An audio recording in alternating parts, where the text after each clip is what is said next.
So you're thinking about getting new carpet. In this video, I'm going to show you all the step-by-step how to install carpet DIY. Just joking. Let's face it, nobody wants to install carpet DIY. It takes specialized tools, training, and you know what? You can actually hurt yourself pretty bad if you don't do it right. So what I'm going to show you in this video is when you make the call and you hire someone to come and do this project, all the steps you got to take to make sure you get a good installation. Because if you don't prep the room yourself, they're going to do all kinds of weird corner cutting and sketchy stuff because they're paid to show up, drop it, and get the hell out. This is going to help save your bacon. This is a really old tongue and groove subfloor. And this board right here, the tongue had broken clean away and it was a soft spot. So I used my favorite trick to create some strength. Keep your old saw blades around. Because I tell you, every once in a while, you're going to get a weird situation where this is a great protection plate or it's strength to a floor. This is an old 6-inch hole in the ground for a stovepipe. Now we're ready to carpet.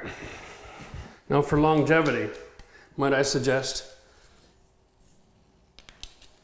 just a little bit of foam adhesive. Set the blade in there and then tape it down, okay? This will make it so that it's nice and safe for the crew to work with. What they'll end up doing is they'll end up cutting the underpad, and they probably won't even use any right around the circle here. Okay?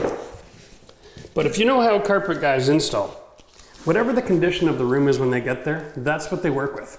All right? They are paid to get in, get done, and get the hell out. So it's really up to you as a homeowner to prep the room the way you want it prepped. Now, tricks of the trade. All of your casing should be cut about 1/2 inch off the floor, because they'll tuck carpet underneath that. All of your doors should be cut to about 1 1/4 inches. I'll show you how to do that now. Now, carpet plus underpad is about 1 inch thick, and you really don't want to have your doors rubbing on the carpet when you're done. So you can do this in advance. You're going to want to take the doors off, but before you do it, let's do some measuring, especially in older houses, right? So this is 3/4 inch stock. Obviously this door was cut for 3/4 all the way long before, but you also want to make sure that when you open it, it's clearing. Depending on the slope, you might have to take a little more off. Now, that's only 3/4, right? So what I'm going to do is I'm going to go -1/2. And I'm just going to take my skill saw and I'm going to set the blade 1/2 inch and run it off, okay? We'll double check this one. Looks to be the same. 3/4, same thing. So it's -1/2. Over here, I'm not even 3/4 yet. And then at this end, I'm really tall. I'm almost 1.5 inches. So check this out. When I open this door up, I'm going to be not 3/4. This is the challenge. So we have slopes and we have movement. How you want to handle this is really simple. You want to make sure that when the door is open, it's not making contact with the carpet. And you want to make sure when the door is closed, it's consistent gap. Remember, old houses don't have cold air returns in them, so air has to go under the door in order for heat and air conditioning to enter the room when the door is closed. Don't be afraid to cut the bottom of a door to an even transition. And here, I'm going to go with 1.5. Okay? I know that might seem aggressive. The gap will be consistent once the flooring is in. And then when I open this up, that little bit more that I took off, if it's not enough, I can always take it back and take off another 1/4 when I'm done. All right, so now we got to pop all these doors off because you don't want to leave things in the carpet guy's way, or they'll just work around it and they end up doing a little bit of a poor job. All right, and one more trick. When you're dealing with bifold doors, you see these little feet? Get these out of here, all right? And replace all of this with a piece of 3/4 inch stock.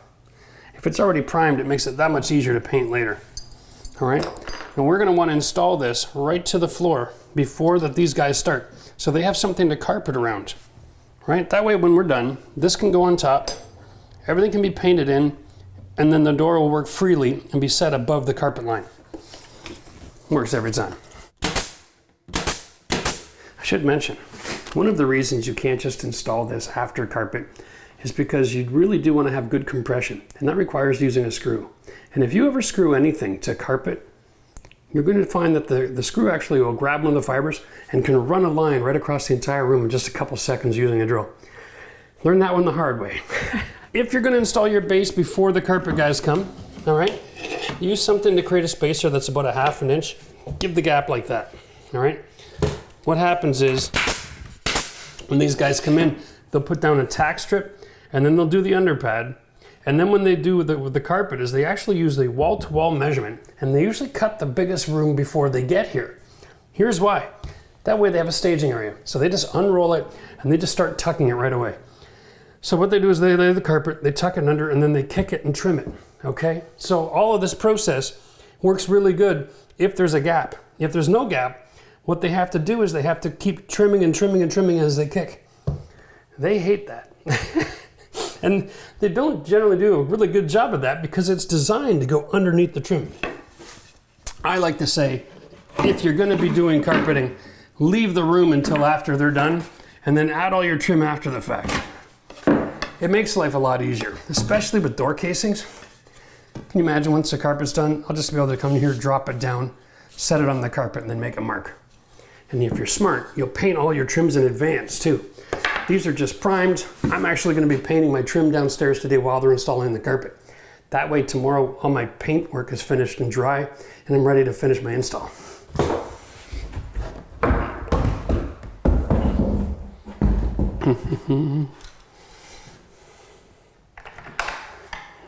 Little tip here, guys. Put the hinge pins back. You'll never lose them in the middle of all this crazy process. There we go. It's that easy. Remove the doors. You know, now we pretty much have this room prepped. Let's just jump right into this because the only thing left to do is just sweep and vacuum, right? Because they're not going to clean the floor for you. So whatever dirt's trapped under there is going to be released back into the atmosphere after they come. So get it a good clean and then hand the job over to them until they're finished. So let me just go through the process for installing carpet, okay?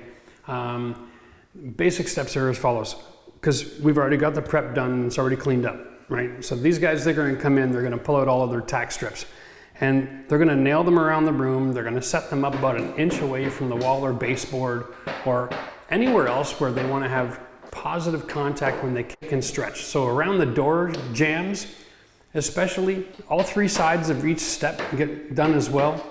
Anywhere where there's a banister or spindles, they tack strip all of this stuff because when they're stretching carpet, they've got the nails and they have, if you look at a carpet on the backside, it looks like a great big square grid. And so they're going to be pushing it so the nails catch the square grid and stretch and hold the carpet in position. Once the tack strips are all installed, they're going to pull out the underpad, they're going to roll that in, just throw a few staples in there, cut it and trim it to fit inside the confines of the tack strip.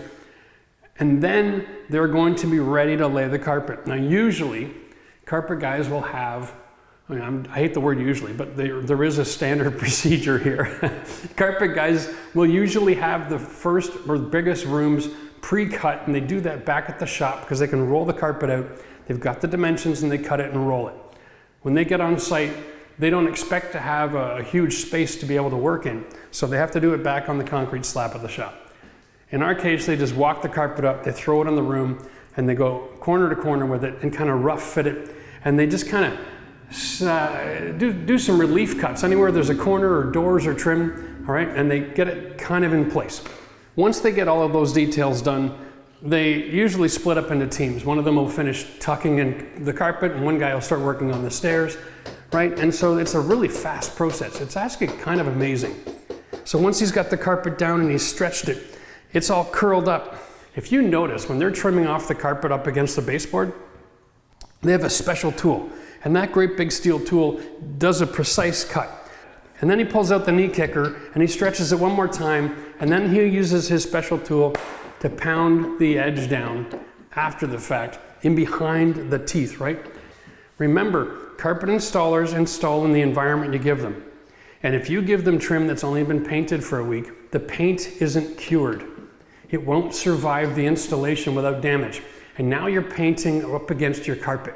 If you leave the baseboards off, you can paint them separately and then drop them in. Everything is in mint condition when you're done. That's how I like to do it. That's how the carpet guys like to do it, because it makes their job easier and it makes my job easier, and I don't have to do work twice. There are some of these tools available to a DIYer if you want to try to tackle projects on your own. You can rent a carpet kicker.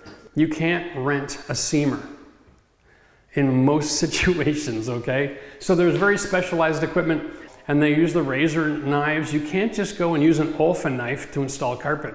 It doesn't work. Those special blades that are in there are incredibly sharp. They are razors, and they're all four sides, right? So it's rounded on the end. And so when they're cutting through that carpet, they're able to cut every single fiber every single time. Good carpet guys will always have an assortment of trims as well in the truck. So they can edge and they can cap and they can do all these things to finish off the room professionally, like they did in front of my washing machines. I never asked for it. It was never discussed. It was just part of the installation because you don't leave an edge of a carpet uncapped. That's how fibers can get caught and runs happen, and that'll destroy the finished product. So a good installer will always, with integrity, will always protect the installation that he's done by capping the ends. Even put in the nosing transition at the door. I was planning on doing something different, but it's working so well, at least that's one less thing on my list. Guys can come in, they're so efficient, and they know their business, they know their trade so well that within like 3 hours, they were able to knock off the whole project. It's amazing to watch because once these guys get going, they're like marathon runners, right? The sweat is dripping, the communication is really limited, they only talk when they need to, and they're completely focused on the task at hand. All of the artistic features of tucking around nosings and spindles and all of the detail cuts around the doors, they're all made a lot easier if you don't have all of the trims installed, okay? So if you're thinking about getting carpet, consider the idea of painting all your trims separately and installing afterwards, because then all you have to do is run a little bit of caulking and do a couple of nail hole fills, okay? And it's worth it every single time. Making a carpet guy do all the work to tuck it everywhere is going to cause damage. So in my project, we had him do the stairs. It's an incredible amount of work. You're always making sure to staple and try to keep your carpet straight. And then you have to nail it in place and then stretch it. And then you have to kick it and you got to trim it and you got to hammer it down. It's a lot of work. There's no mercy. So you have to be really good with what you're doing. You got to know your job and you got to have the right tools. So don't think that you can just say, hey, I'm going to use an Olfa knife and some scraper tool to tuck your carpet. It's not going to be good enough, right? The other kind of carpet install that we didn't do here is called waterfall, where it goes over the nosing and then just goes straight down, and it doesn't wrap the nosing. It's not very common, and I personally can't stand it. It looks like it's just a cheat.